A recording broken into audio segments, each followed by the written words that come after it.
Penangkapan Dewi Astutik seharusnya jadi akhir segalanya. Ia dikaitkan dengan Freddy Pratama, dan disebut dilindungi seorang jenderal polisi aktif. Tapi di ruang interogasi yang sunyi, Dewi hanya tersenyum dan berkata, "Aku tidak sendirian." Jika kebenaran ini dibuka, siapa yang sebenarnya sedang diselamatkan, dan siapa yang sengaja dikorbankan? Sebelum kita lanjut ceritanya, jangan lupa ya like dan subscribe channel Saka Bercerita. Jangan lupa menulis asal daerah kalian di kolom komen, supaya kita lebih kenal dan dekat. Silakan duduk yang nyaman karena ceritanya baru dimulai. Let's go! Namaku Ade Irawan. Selama lebih dari separuh hidupku, aku menghirup udara yang sama dengan para pembohong. Bau keringat, asap rokok, dan sisa keputusasaan sudah menjadi bagian dari hari-hariku. Namun, pagi itu terasa berbeda. Bukan karena udara di kantor mendadak bersih, melainkan karena ada sesuatu yang mengendap di dadaku, perasaan bahwa kasus kali ini akan meninggalkan bekas yang tak bisa dihapus. Ruang interogasi bukan tempat untuk berharap. Ia dibuat untuk menekan, mematahkan, dan memaksa manusia mengakui hal-hal yang ingin mereka sembunyikan selamanya. Dindingnya dingin, kursinya keras, dan lampunya sengaja dibuat menyilaukan. Sudah ratusan orang duduk di sana, menundukkan kepala, menangis, atau berteriak menyangkal. Aku hafal semua ekspresi itu.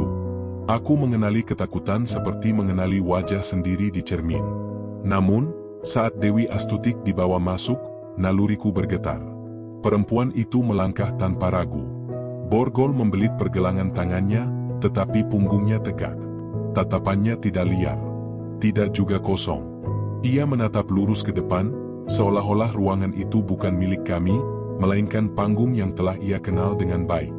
Aku berdiri di sudut ruangan, menyilang tangan, mengamatinya dalam diam. "Duduk," ucap petugas. Dewi duduk pelan.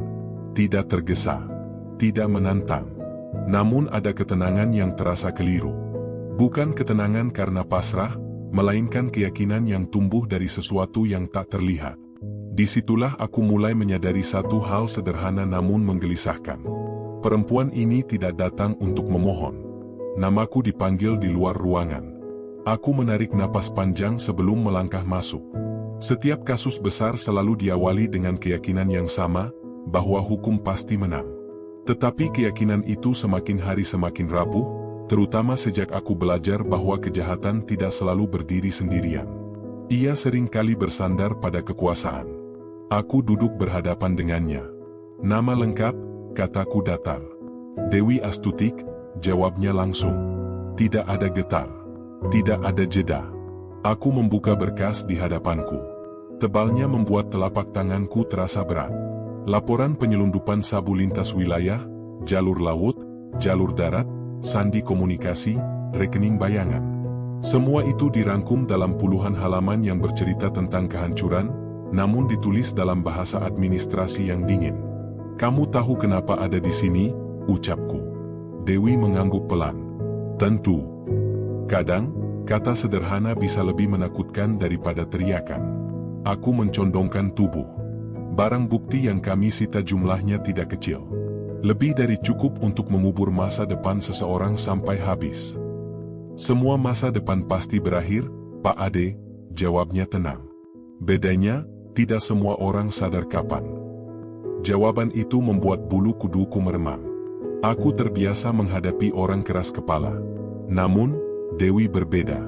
Ia seperti sudah menerima kemungkinan terburuk, dan itu membuatnya berada satu langkah di depan siapapun yang mencoba mengancam. Dalam pekerjaan ini, aku belajar membaca bahasa tubuh lebih tajam daripada membaca laporan. Gerak mata, napas, jeda bicara, semuanya berbicara.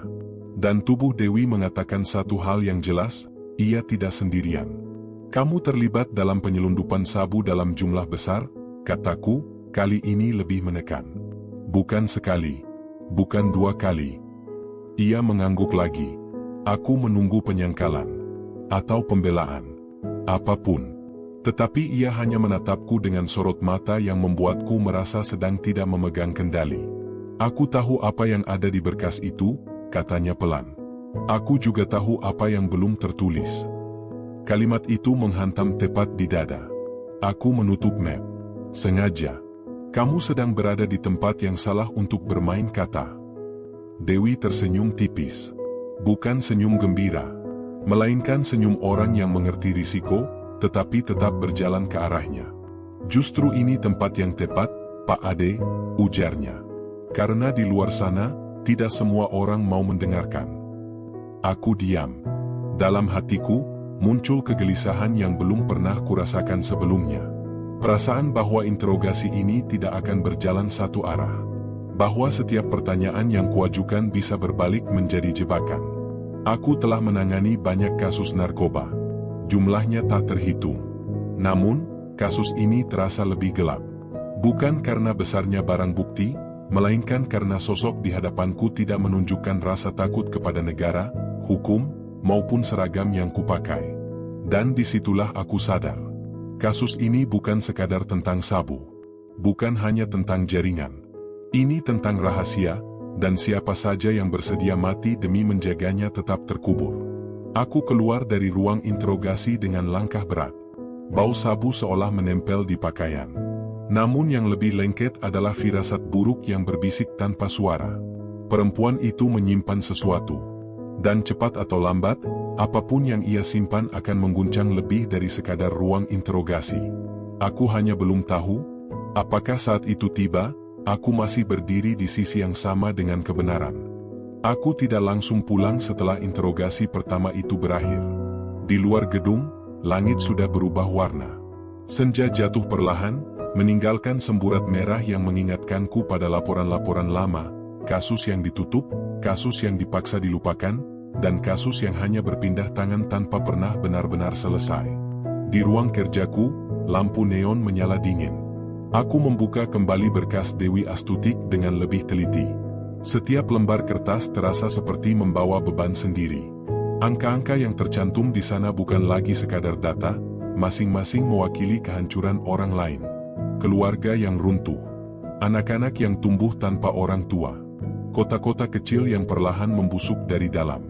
Barang bukti yang berhasil kami sita bukan dalam ukuran biasa. Jumlahnya cukup untuk membuat jalur distribusi sabu terbesar yang pernah kutangani tersendat. Namun, sekaligus cukup besar untuk menarik perhatian pihak-pihak yang selama ini tak pernah muncul di permukaan. Aku menutup mata sejenak. Dalam dunia penyidikan narkoba, satu hal selalu berulang, tidak ada jaringan yang bekerja sendirian. Selalu ada tangan lain yang menggerakkan, membiayai, melindungi, sekaligus mengorbankan. Dewi hanyalah satu simpul. Namun simpul yang terlalu rapi untuk dilepas sembarangan. Aku memanggil beberapa anggota tim untuk briefing singkat. Wajah mereka terlihat letih, tetapi fokus. Di antara mereka ada yang baru beberapa tahun dinas, ada pula yang sudah melewati terlalu banyak malam tanpa tidur. Mereka menatapku, menunggu arah. Kita tidak berurusan dengan pedagang kecil, kataku tegas. Ini jaringan yang terhitung matang. Bergerak cepat, dan tidak pernah tidur. Aku melihat reaksi di mata mereka. Tidak ada keterkejutan. Kami semua tahu itu. Tetapi mendengarnya tetap membuat dada terasa sempit. Apa target berikutnya? Tanya salah satu penyidik. Peta, jawabku singkat. Kita harus tahu kemana barang itu bergerak. Dan siapa saja yang berada di belakangnya. Fokus penyelidikan diarahkan pada jalur distribusi.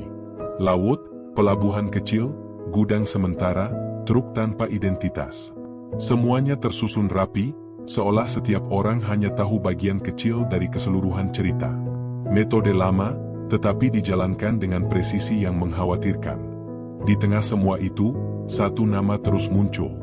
Freddy Pratama. Nama itu bukan nama asing.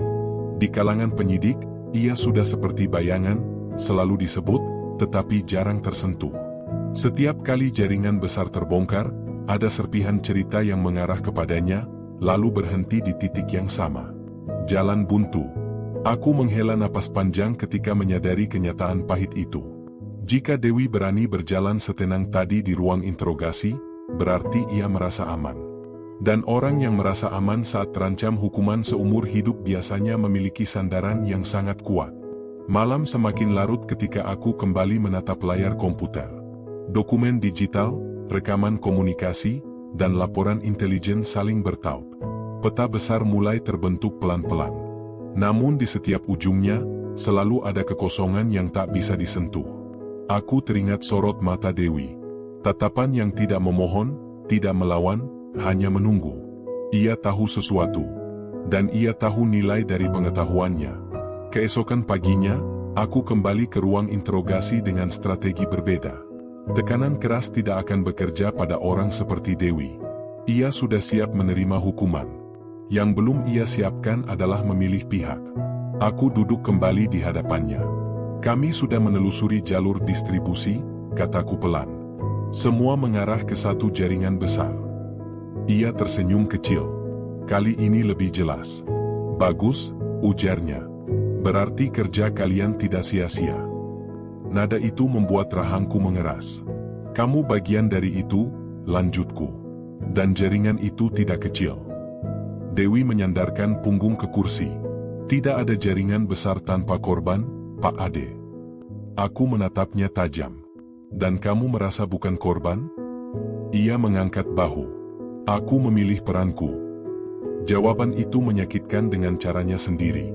Di saat itulah aku menyadari bahwa Dewi bukan sekadar kurir atau penghubung.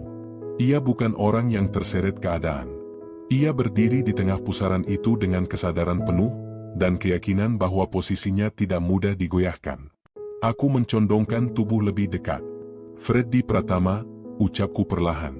Untuk pertama kalinya, ada perubahan di wajahnya. Tidak besar, tidak dramatis.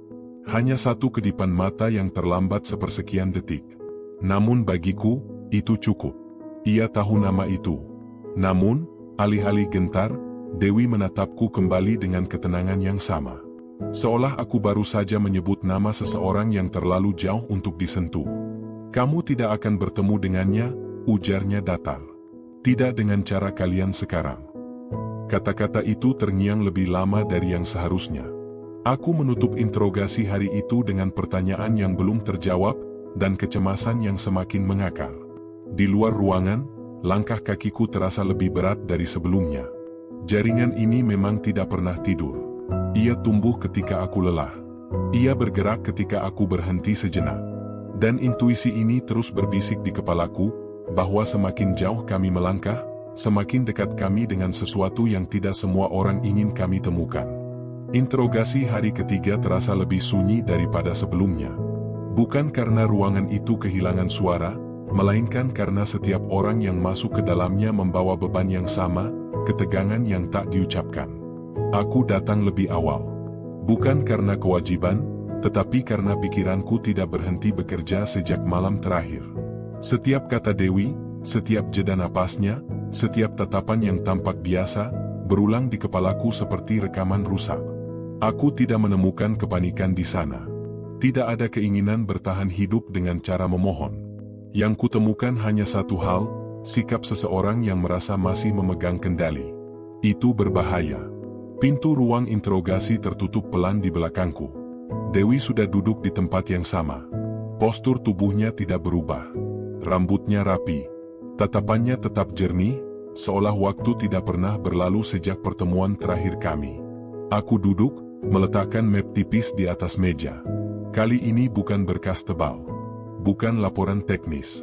Hanya beberapa lembar kertas dan satu alat perekam. Kita bicara sebagai dua orang yang sama-sama paham risiko, kataku pelan. Dewi mengangkat alis tipis. Akhirnya, nada itu bukan kemenangan. Lebih seperti pengakuan bahwa aku terlambat menyadari sesuatu. Kamu bukan orang yang kebetulan terseret, lanjutku. Kamu tahu apa yang kamu lakukan. Kamu tahu kemana ini akan berakhir. Ia mengangguk tanpa ragu. Benar. Aku menatapnya lekat. Dan kamu tetap melakukannya. Karena dunia ini tidak sesederhana hitam dan putih, Pak Ade, jawabnya. Ada wilayah abu-abu yang justru paling ramai. Aku menggeser satu lembar kertas ke arahnya. Isinya ringkasan pergerakan barang, jalur distribusi, serta nama-nama yang sudah kami amankan. Semua cukup untuk memberatkan posisinya. Kami bisa menambah dakwaan, kataku. Dan itu akan menguburmu lebih dalam. Dewi menatap kertas itu sekilas, lalu kembali menatapku. Silakan. Tidak ada perlawanan. Tidak ada kepanikan.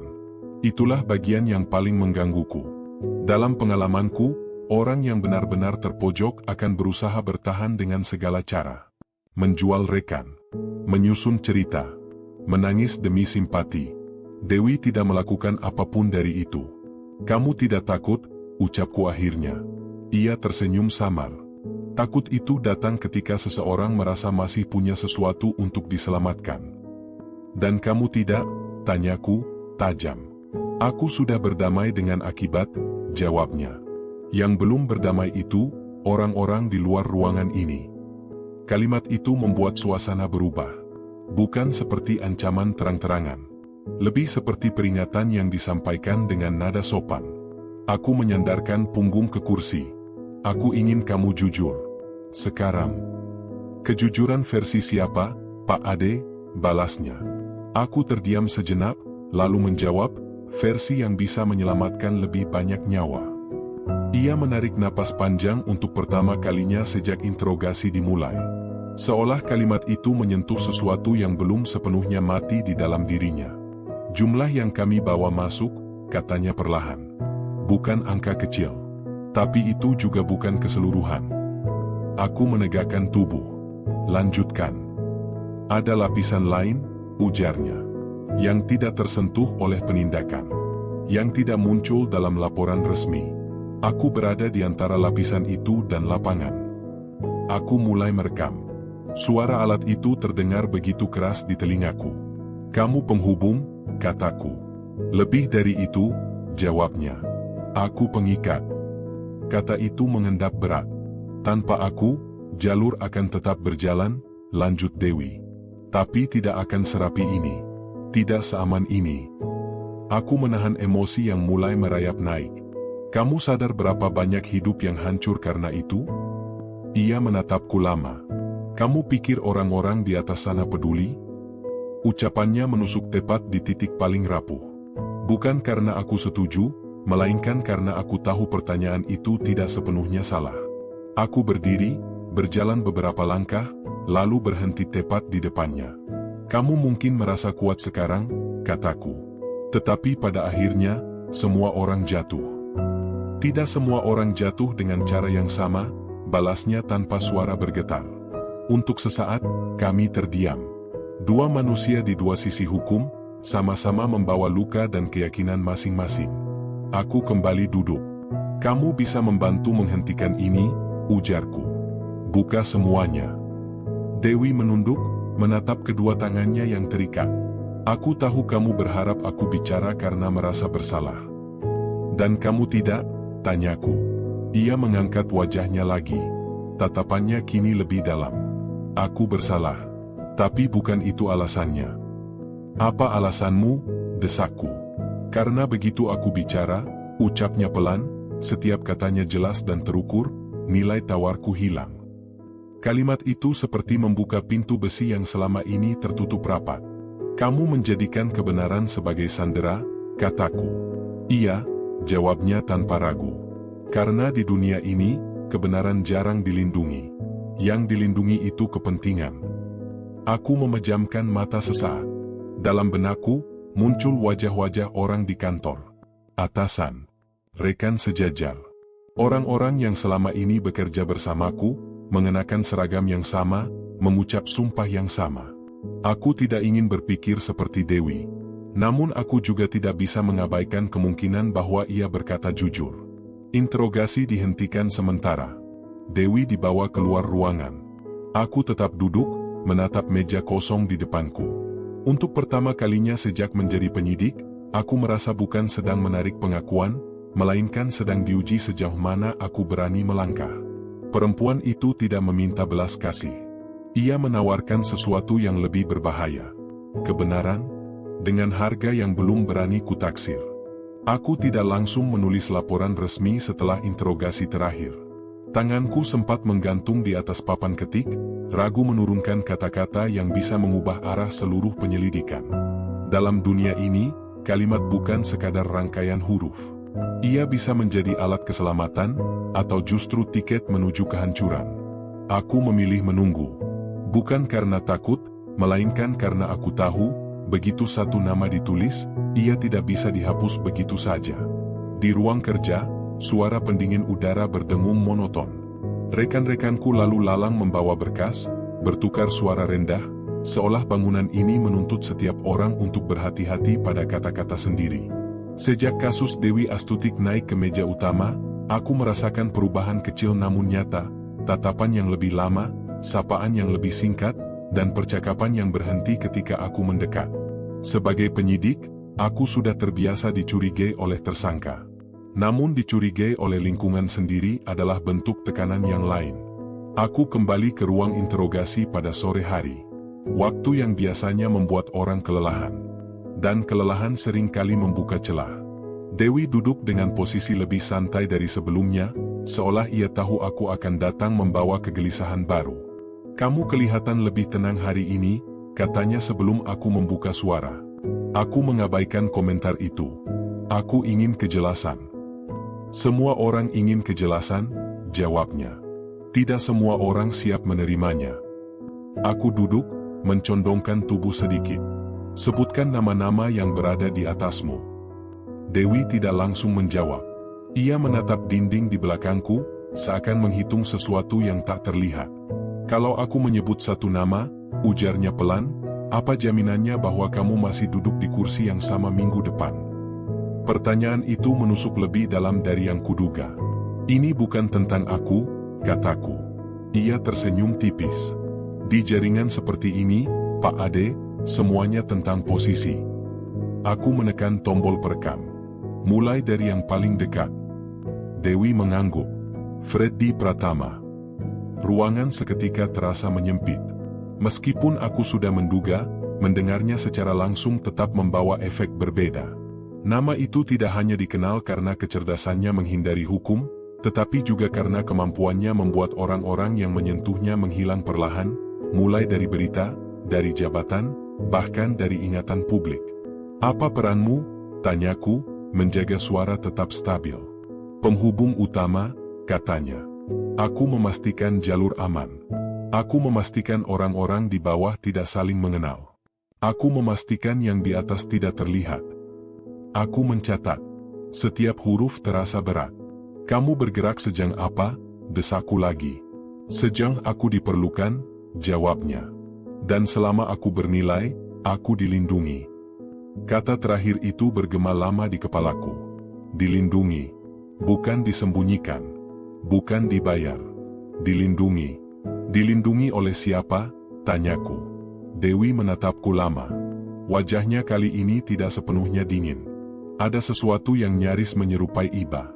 "Kamu yakin ingin mendengar jawabannya?" ujarnya. Aku tidak langsung menjawab. Di kepalaku, muncul gambaran kemungkinan paling buruk. Dan aku membencinya karena bayangan itu terasa terlalu nyata untuk diabaikan. "Jawab," kataku akhirnya. Dewi menarik napas panjang. "Oknum aparat. Bukan satu. Tapi ada satu nama yang paling berpengaruh."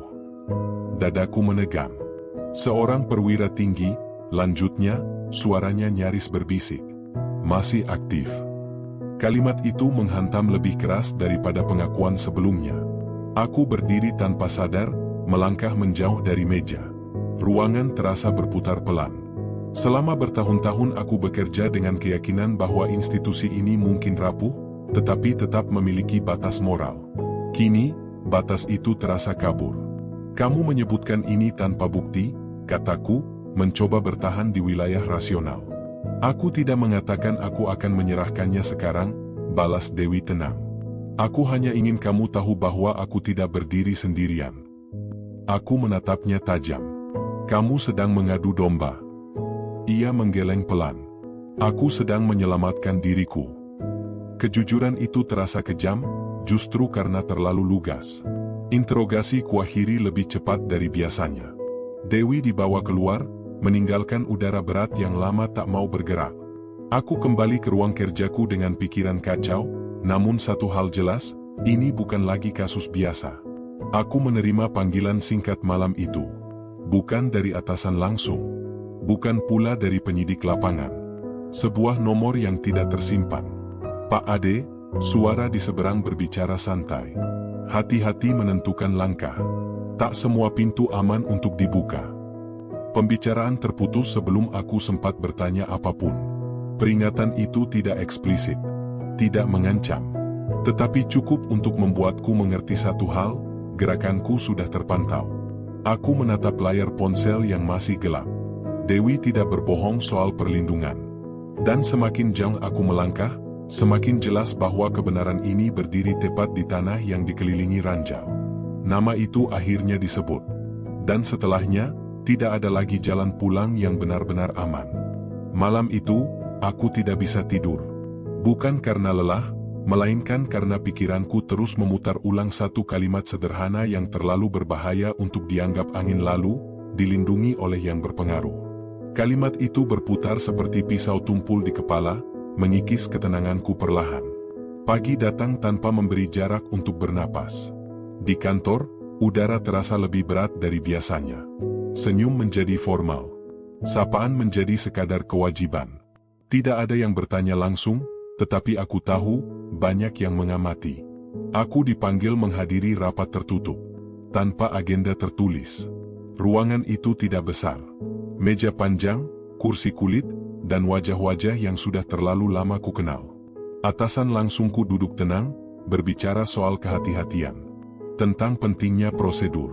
Tentang perlunya fokus pada barang bukti fisik, bukan asumsi. Tidak ada satupun yang menyebut nama Dewi. Tidak ada satupun yang menyinggung perwira tinggi. Namun justru disitulah pesannya disampaikan dengan jelas. Setelah rapat berakhir, aku berjalan keluar dengan langkah terkendali, meski dadaku penuh tekanan. Institusi ini mengajariku satu hal sejak lama, peringatan paling keras jarang diucapkan secara terang-terangan. Siang itu, aku kembali ke ruang interogasi. Dewi duduk seperti biasa. Namun ada senyum samar di wajahnya, seolah ia sudah tahu kemana arah angin bertiup. Ia memperhatikanku seakan aku membawa kabar yang telah ia tunggu. Mereka molor, ya, ujarnya ringan. Aku menatapnya tanpa menjawab. Duduk, lalu membuka map kosong. Kali ini, aku sengaja tidak membawa berkas. Kamu tahu kenapa aku kembali, kataku. Ia mengangguk. Karena kamu mulai memahami posisimu. Ucapan itu terasa pongah. Namun entah mengapa, aku tidak bisa sepenuhnya menyangkalnya. Kamu menyimpan bukti, lanjutku. Bukti digital. Lokasi, komunikasi, nama. Ya, jawab Dewi pelan. Dan itu bukan cerita. Serahkan, desakku. Kamu bisa menjadi saksi penting. Ia tertawa kecil. Bukan mengejek, lebih seperti orang yang mendengarkan tawaran lama. Jika aku menyerahkannya sekarang, katanya, aku menjadi beban. Setelah itu, aku tinggal menunggu. Aku merapatkan rahang. Menunggu apa? Dihilangkan, jawabnya tenang. Jawaban itu membuat udara terasa membeku. Kamu melebih-lebihkan, kataku. Tidak, bantahnya lembut. Aku berpengalaman. Aku mencondongkan tubuh. Semua orang bisa bicara tentang ancaman kapan saja mereka mau. Dewi mengangkat pandangan, menatap mataku lurus. Tapi tidak semua orang pernah berada di dalam lingkaran itu, Pak Ade. Kejujuran dalam suaranya membuatku terdiam. File itu tersebar, lanjutnya. Tidak di satu tempat. Ada pengaman berlapis. Jika aku berhenti bernapas, cerita itu tidak ikut mati. Dadaku menegang. Ini bukan gertak kosong. Ini strategi. Kamu menjadikan dirimu bom waktu, ucapku pelan. Aku menjadikan diriku kartu terakhir, balasnya. Aku mengusap wajah dengan telapak tangan. Dalam perjalanan karierku, aku sering dihadapkan pada dilema. Namun yang satu ini berbeda. Dewi tidak meminta keringanan hukuman. Ia tidak menawarkan kerja sama sepihak. Ia sedang menawar keselamatan, bukan hanya dirinya, tetapi juga keseimbangan kekuasaan yang selama ini tersembunyi. Kamu sadar berapa banyak orang bisa terseret jika ini pecah? Tanyaku. Ia mengangguk. Aku sadar siapa saja yang akan menyeretku terlebih dahulu jika aku diam. Aku berdiri perlahan. Kebenaran tidak seharusnya jadi alat tawar-menawar.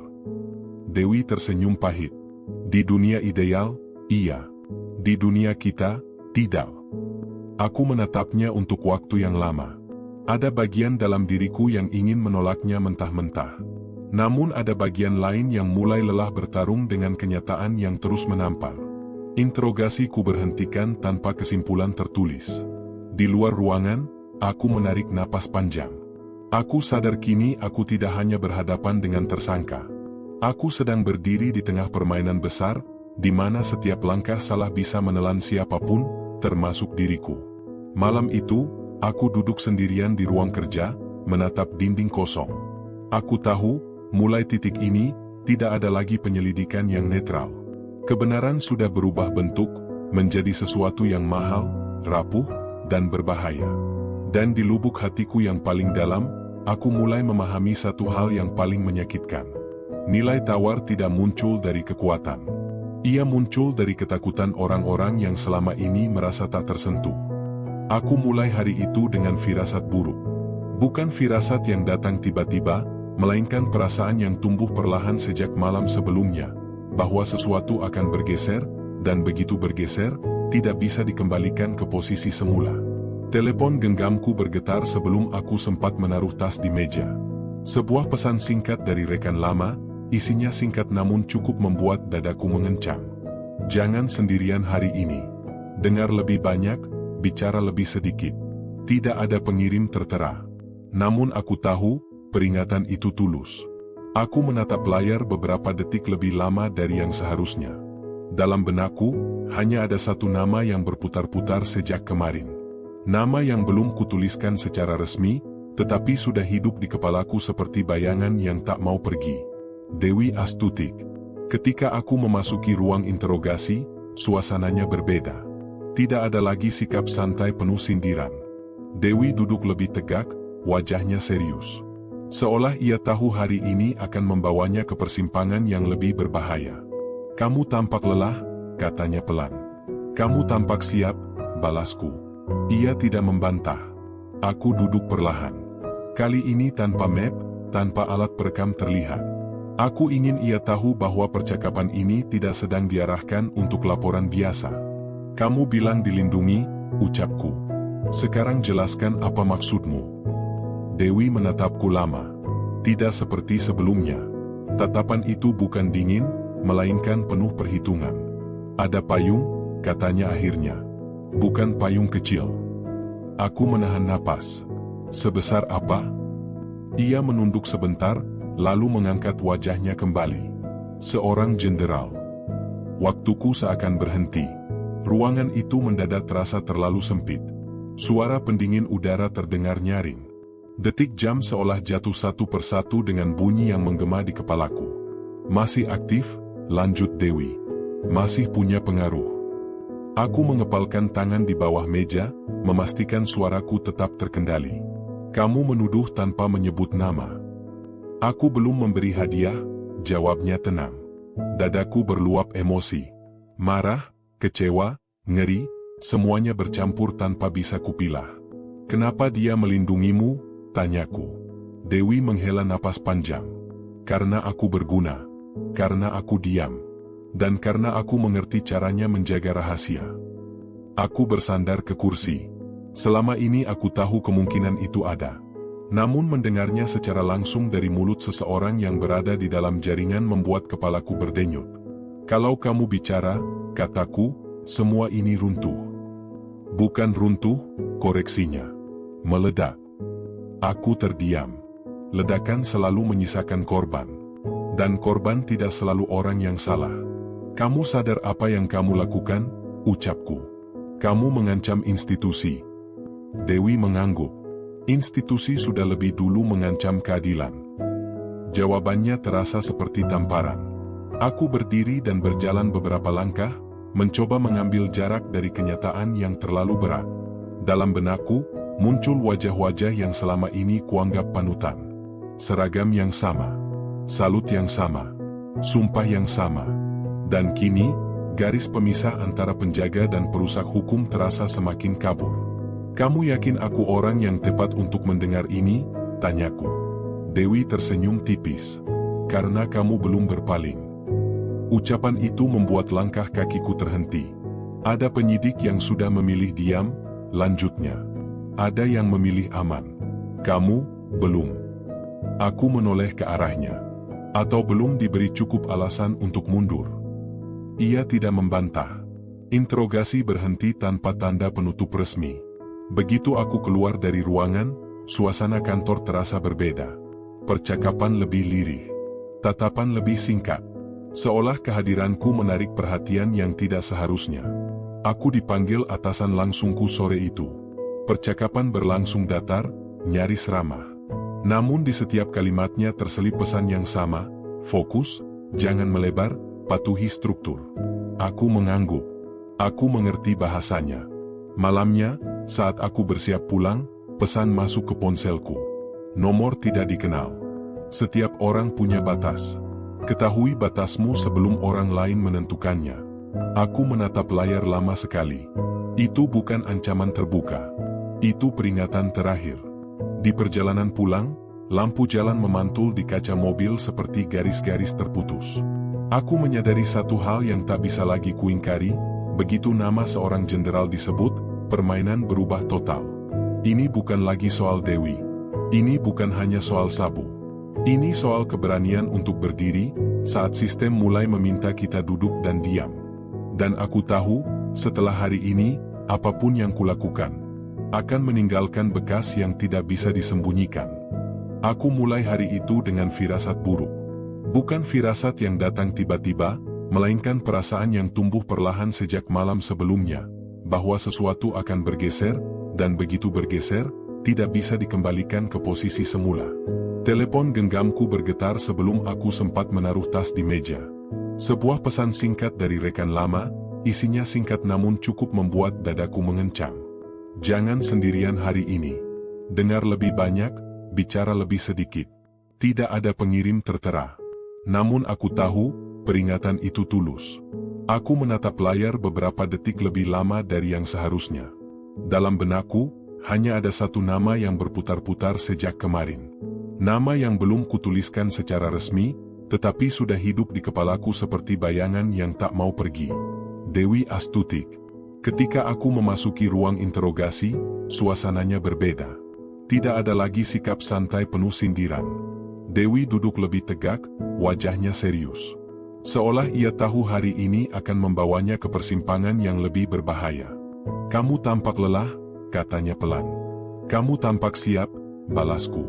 Ia tidak membantah. Aku duduk perlahan. Kali ini tanpa map, tanpa alat perekam terlihat. Aku ingin ia tahu bahwa percakapan ini tidak sedang diarahkan untuk laporan biasa. Kamu bilang dilindungi, ucapku. Sekarang jelaskan apa maksudmu. Dewi menatapku lama.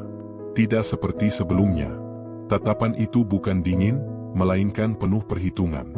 Ada payung, katanya akhirnya. Bukan payung kecil. Aku menahan napas. Sebesar apa? Ia menunduk sebentar, lalu mengangkat wajahnya kembali. Seorang jenderal. Waktuku seakan berhenti. Ruangan itu mendadak terasa terlalu sempit. Suara pendingin udara terdengar nyaring. Detik jam seolah jatuh satu persatu dengan bunyi yang menggema di kepalaku. Masih aktif, lanjut Dewi. Masih punya pengaruh. Aku mengepalkan tangan di bawah meja, memastikan suaraku tetap terkendali. Kamu menuduh tanpa menyebut nama. Aku belum memberi hadiah, jawabnya tenang. Dadaku berluap emosi. Marah, kecewa, ngeri, semuanya bercampur tanpa bisa kupilah. Kenapa dia melindungimu? Tanyaku. Dewi menghela napas panjang. Karena aku berguna. Karena aku diam. Dan karena aku mengerti caranya menjaga rahasia. Aku bersandar ke kursi. Selama ini aku tahu kemungkinan itu ada. Namun mendengarnya secara langsung dari mulut seseorang yang berada di dalam jaringan membuat kepalaku berdenyut. Kalau kamu bicara, kataku, semua ini runtuh. Bukan runtuh, koreksinya. Meledak. Aku terdiam. Ledakan selalu menyisakan korban. Dan korban tidak selalu orang yang salah. Kamu sadar apa yang kamu lakukan? Ucapku. Kamu mengancam institusi. Dewi mengangguk. Institusi sudah lebih dulu mengancam keadilan. Jawabannya terasa seperti tamparan. Aku berdiri dan berjalan beberapa langkah, mencoba mengambil jarak dari kenyataan yang terlalu berat. Dalam benakku, muncul wajah-wajah yang selama ini kuanggap panutan. Seragam yang sama, salut yang sama, sumpah yang sama. Dan kini, garis pemisah antara penjaga dan perusak hukum terasa semakin kabur. "Kamu yakin aku orang yang tepat untuk mendengar ini?" tanyaku. Dewi tersenyum tipis. "Karena kamu belum berpaling." Ucapan itu membuat langkah kakiku terhenti. "Ada penyidik yang sudah memilih diam," lanjutnya. "Ada yang memilih aman. Kamu, belum." Aku menoleh ke arahnya. "Atau belum diberi cukup alasan untuk mundur?" Ia tidak membantah. Interogasi berhenti tanpa tanda penutup resmi. Begitu aku keluar dari ruangan, suasana kantor terasa berbeda. Percakapan lebih lirih. Tatapan lebih singkat. Seolah kehadiranku menarik perhatian yang tidak seharusnya. Aku dipanggil atasan langsungku sore itu. Percakapan berlangsung datar, nyaris ramah. Namun di setiap kalimatnya terselip pesan yang sama, fokus, jangan melebar, patuhi struktur. Aku mengangguk. Aku mengerti bahasanya. Malamnya, saat aku bersiap pulang, pesan masuk ke ponselku. Nomor tidak dikenal. Setiap orang punya batas. Ketahui batasmu sebelum orang lain menentukannya. Aku menatap layar lama sekali. Itu bukan ancaman terbuka. Itu peringatan terakhir. Di perjalanan pulang, lampu jalan memantul di kaca mobil seperti garis-garis terputus. Aku menyadari satu hal yang tak bisa lagi kuingkari, begitu nama seorang jenderal disebut, permainan berubah total. Ini bukan lagi soal Dewi. Ini bukan hanya soal Sabu. Ini soal keberanian untuk berdiri, saat sistem mulai meminta kita duduk dan diam. Dan aku tahu, setelah hari ini, apapun yang kulakukan, akan meninggalkan bekas yang tidak bisa disembunyikan. Aku datang ke kantor dengan keputusan yang belum bulat, tetapi dengan satu tekad yang jelas, aku tidak akan berpura-pura tidak tahu. Setelah semua pesan, peringatan, dan isyarat itu, berpaling bukan lagi bentuk kehati-hatian. Ia telah berubah menjadi pengkhianatan. Ruang interogasi terasa lebih dingin dari biasanya. Lampu menyala tajam, seolah sengaja menelanjangi setiap reaksi. Dewi duduk menungguku. Kali ini tanpa senyum. Wajahnya tenang, tetapi matanya menyimpan kelelahan yang tidak bisa lagi disembunyikan.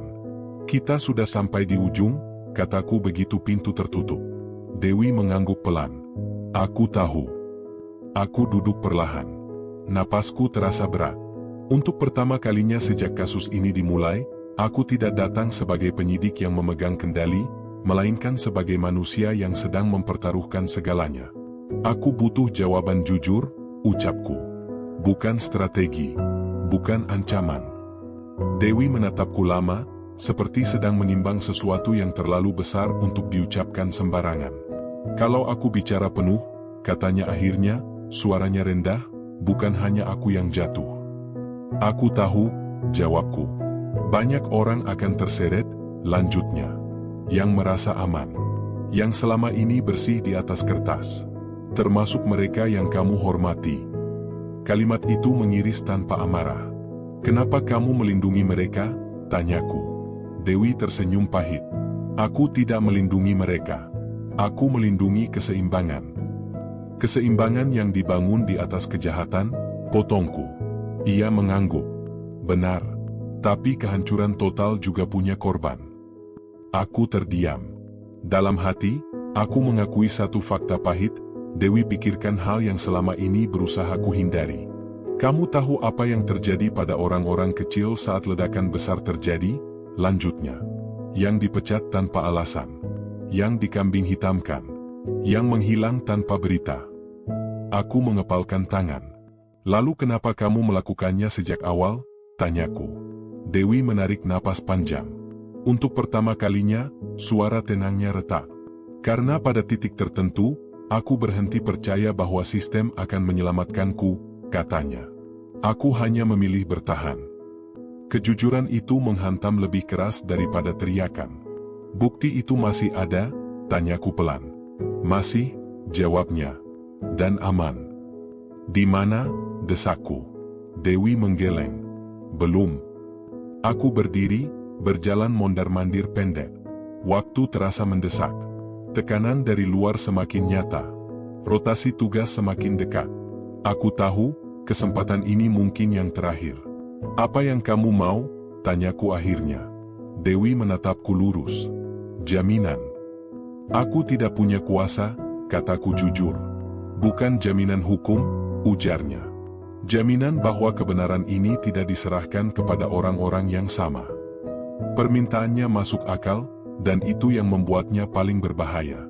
Aku hanya satu orang, ucapku. Ia tersenyum tipis. Satu orang yang belum menyerah. Keheningan menyergap kami. Detik-detik berlalu seperti tetesan air di ruang tertutup. Aku tahu, apapun pilihanku akan meninggalkan luka.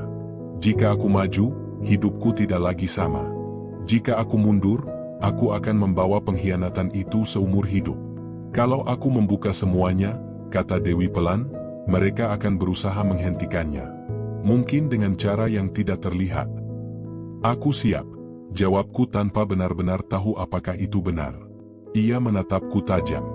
Kamu pikir siap, tapi aku sudah melihat apa yang mereka lakukan pada orang sepertimu. Ucapan itu nyaris membuatku goyah. Aku melangkah mendekat. Kalau bukan sekarang, kapan? Dewi menghela napas, lalu berkata dengan pelan namun tegas, saat kamu siap menerima bahwa mungkin tidak ada penutup yang adil. Jawaban itu menggantung di udara. Di luar ruangan, langkah kaki terdengar. Seseorang berhenti di depan pintu. Aku dan Dewi saling pandang. Tanpa kata, kami mengerti, waktu kami hampir habis. Dewi condong ke depan, berbisik. Jika sesuatu terjadi padaku, fail itu akan bergerak. Kemana? Tanyaku cepat. Keluar jangkauan mereka. Aku menelan ludah. Pintu diketuk. Aku berdiri. Saat pintu terbuka, aku sadar satu hal yang paling menyesakan, kebenaran ini tidak lagi bisa ditahan, tetapi juga tidak bisa dilepas sembarangan. Jika aku mundur sekarang, aku akan selamat. Jika aku maju, aku mungkin kehilangan segalanya. Dan di tengah pilihan itu, Dewi Astutik bukan lagi sekadar tersangka. Ia telah menjadi pemicu dari ledakan yang bisa mengguncang segalanya. Aku datang ke kantor dengan keputusan yang belum bulat, tetapi dengan satu tekad yang jelas, aku tidak akan berpura-pura tidak tahu. Setelah semua pesan, peringatan, dan isyarat itu, berpaling bukan lagi bentuk kehati-hatian. Ia telah berubah menjadi pengkhianatan. Ruang interogasi terasa lebih dingin dari biasanya. Lampu menyala tajam, seolah sengaja menelanjangi setiap reaksi. Dewi duduk menungguku. Kali ini tanpa senyum. Wajahnya tenang, tetapi matanya menyimpan kelelahan yang tidak bisa lagi disembunyikan. Kita sudah sampai di ujung, kataku begitu pintu tertutup. Dewi mengangguk pelan. Aku tahu. Aku duduk perlahan. Napasku terasa berat. Untuk pertama kalinya sejak kasus ini dimulai, aku tidak datang sebagai penyidik yang memegang kendali, melainkan sebagai manusia yang sedang mempertaruhkan segalanya. Aku butuh jawaban jujur, ucapku. Bukan strategi. Bukan ancaman. Dewi menatapku lama, seperti sedang menimbang sesuatu yang terlalu besar untuk diucapkan sembarangan. Kalau aku bicara penuh, katanya akhirnya, suaranya rendah, bukan hanya aku yang jatuh. Aku tahu, jawabku. Banyak orang akan terseret, lanjutnya. Yang merasa aman. Yang selama ini bersih di atas kertas. Termasuk mereka yang kamu hormati. Kalimat itu mengiris tanpa amarah. Kenapa kamu melindungi mereka? Tanyaku. Dewi tersenyum pahit. Aku tidak melindungi mereka. Aku melindungi keseimbangan.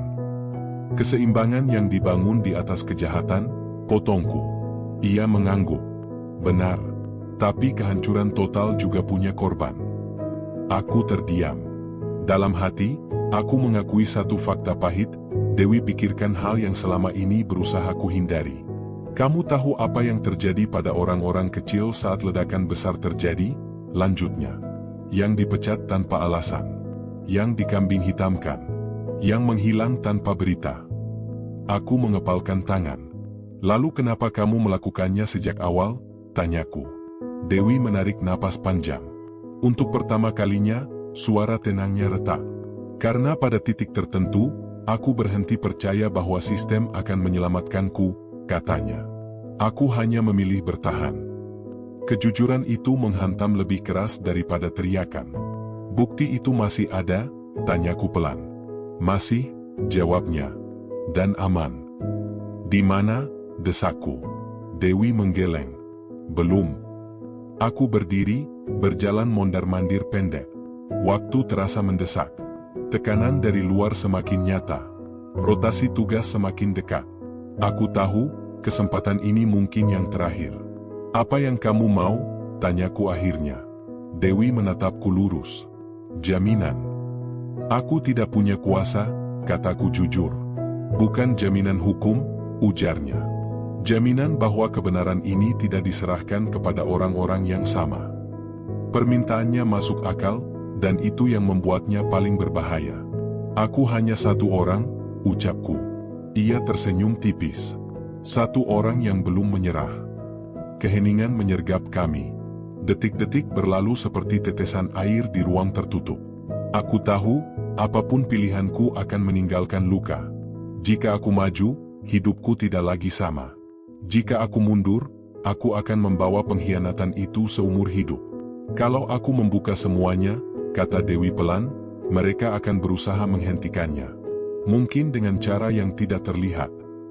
Aku siap, jawabku tanpa benar-benar tahu apakah itu benar. Ia menatapku tajam. Kamu pikir siap, tapi aku sudah melihat apa yang mereka lakukan pada orang sepertimu. Ucapan itu nyaris membuatku goyah. Aku melangkah mendekat. Kalau bukan sekarang, kapan? Dewi menghela napas, lalu berkata dengan pelan namun tegas, saat kamu siap menerima bahwa mungkin tidak ada penutup yang adil. Jawaban itu menggantung di udara. Di luar ruangan, langkah kaki terdengar. Seseorang berhenti di depan pintu. Aku dan Dewi saling pandang. Tanpa kata, kami mengerti, waktu kami hampir habis. Dewi condong ke depan, berbisik. Jika sesuatu terjadi padaku, fail itu akan bergerak. Kemana? Tanyaku cepat. Keluar jangkauan mereka. Aku menelan ludah. Pintu diketuk. Aku berdiri. Saat pintu terbuka, aku sadar satu hal yang paling menyesakan, kebenaran ini tidak lagi bisa ditahan, tetapi juga tidak bisa dilepas sembarangan. Jika aku mundur sekarang, aku akan selamat. Jika aku maju, aku mungkin kehilangan segalanya. Dan di tengah pilihan itu, Dewi Astutik bukan lagi sekadar tersangka. Ia telah menjadi pemicu dari ledakan yang bisa mengguncang segalanya. Aku belajar satu hal yang tidak pernah diajarkan di akademi. Bahwa kebenaran tidak selalu datang sebagai penyelamat. Kadang ia hadir sebagai beban yang harus dipikul sendirian. Pemindahanku menjadi permanen. Tidak diucapkan secara resmi, namun jelas melalui sikap dan struktur kerja yang berubah. Aku tidak lagi dipanggil untuk rapat strategis. Namaku pelan-pelan menghilang dari daftar penyidik inti. Tidak ada upacara perpisahan. Tidak ada penjelasan. Begitulah caranya. Aku tetap datang bekerja setiap hari. Menyelesaikan tugas yang diberikan. Bersikap profesional. Di mata luar, hidupku berjalan biasa saja. Namun di dalam, ada bagian dari diriku yang telah ditutup rapat, seperti ruang interogasi yang lampunya sengaja dimatikan. Tentang Dewi, tidak pernah ada kabar resmi. Namun aku tahu, orang sepertinya tidak mudah dihilangkan. Selama informasi itu masih ada, selama ia tetap bernapas, ia masih memiliki daya tawar. Jaringan yang ia sebut tidak runtuh. Ia diam, membeku, dan justru itu menandakan kekuatannya. Aku sering mengingat tatapannya di ruang interogasi. Tatapan orang yang tahu bahwa sistem tidak selalu berpihak pada yang benar, melainkan pada yang paling dibutuhkan untuk tetap berdiri. Sebuah laporan internal sempat bocor ke media kecil, lalu menghilang dalam hitungan jam. Nama-nama tidak disebutkan. Angka-angka ditulis samar. Tidak ada yang bisa dibuktikan. Namun bagi yang memahami arah angin, itu sudah lebih dari cukup. Aku tidak dipanggil untuk klarifikasi. Aku juga tidak ditegur. Itu menandakan satu hal, aku bukan musuh, tapi juga bukan sekutu. Aku dibiarkan berada di wilayah abu-abu, tempat orang-orang yang tahu terlalu banyak tapi memilih tidak teriak. Beberapa malam, aku terbangun dengan dada sesak. Bertanya-tanya apakah aku seharusnya melangkah lebih jauh. Melanggar prosedur. Membuka semuanya ke publik. Namun setiap kali pikiran itu muncul, bayangan keluargaku ikut hadir. Dan disitulah kejahatan terorganisir selalu menang, bukan dengan senjata, tapi dengan risiko.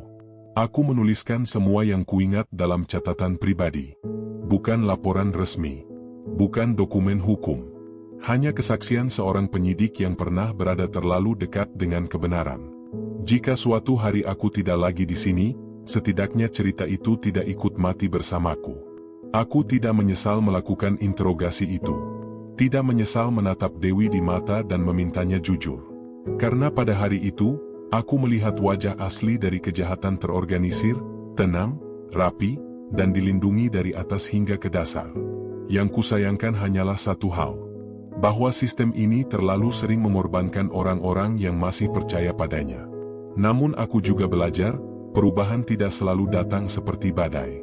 Kadang ia datang seperti retakan kecil, nyaris tak terlihat, tapi perlahan mengubah seluruh struktur. Aku mungkin tidak melihat hasilnya hari ini. Mungkin bukan besok. Tapi suatu saat, ketika orang-orang mulai bertanya kenapa jaringan itu tidak pernah benar-benar hilang, kenapa nama-nama tertentu tak tersentuh, cerita ini akan menemukan jalannya sendiri.